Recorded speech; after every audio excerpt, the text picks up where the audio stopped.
Hello!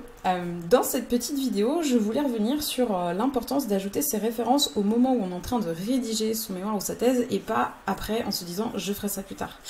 Pourquoi? Parce que hier je me suis retrouvée à relire le début du mémoire d'une étudiante que j'accompagne et en fait du coup elle a écrit ses parties et à la fin de chaque sous-partie elle a balancé toutes ses sources d'un coup, donc il y avait genre 10 URL et en fait je lui expliquais que c'était pas la bonne manière de faire parce que finalement elle va perdre beaucoup de temps à la fin parce que quand elle va vouloir rajouter les références il va falloir qu'elle clique sur l'URL, qu'elle relise l'article et qu'elle se dise ok, dans ma partie, où est-ce que j'ai parlé de ça? Donc il va falloir qu'elle remonte dans sa partie pour pouvoir ajouter les références aux bons endroits. Et donc là, c'est une grosse perte de temps.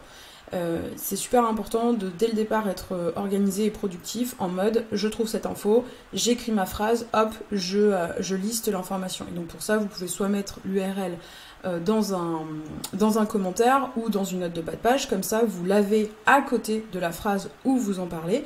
De mettre en forme les références bibliographiques, en fait ça vous facilitera vraiment la super important de faire ça pour gagner un maximum de temps et pas se retrouver à la fin à devoir tout relire, tout rouvrir en se disant bah mince où est-ce que j'en ai parlé. En plus des fois ça se dilue en fait, l'information se dilue dans ce qu'on a pu lire et donc c'est encore plus compliqué de retrouver la référence. Moi je te conseille de faire ça dès le départ. Donc sur Google Doc, en fait, tu as deux manières de le faire. Dès qu'il y a une citation, il faut forcément qu'il y ait une référence biblio.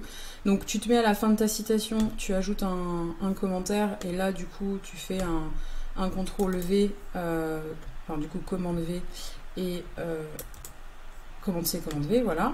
Donc ça peut être la première manière. La deuxième manière de le faire, c'est que tu peux ajouter une note de bas de page. Donc tu fais insertion, note de bas de page, et là en fait ça te crée une note de bas de page, tu colles ta référence ici, et là en fait donc tu as le petit 1 qui te permet de savoir où est-ce que tu as trouvé l'info. Et dans un second temps, tu mettras aux normes toutes les informations, mais ça te permet d'avoir les informations déjà présentes, et comme ça tu sais où sont les choses quand tu es en train de rédiger. Et tu peux faire la même chose sur Word avec les notes de bas de page et les commentaires.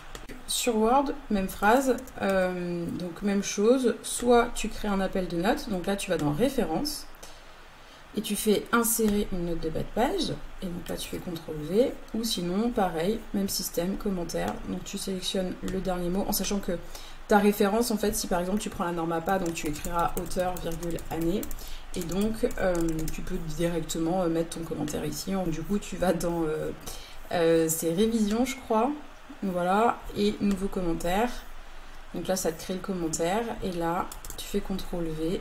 Alors du coup c'est le lien de la vidéo mais que j'ai faite, mais du coup là tu mets le lien de ton URL et comme ça tu sais précisément où est-ce que tu retrouves l'information quand après tu l'ajouteras. Et après si tu es vraiment motivé dès le départ, ce que tu peux faire c'est reprendre directement le nom de l'auteur et le nom l'année de parution de l'article et mettre directement ses références. Donc voilà, bon courage!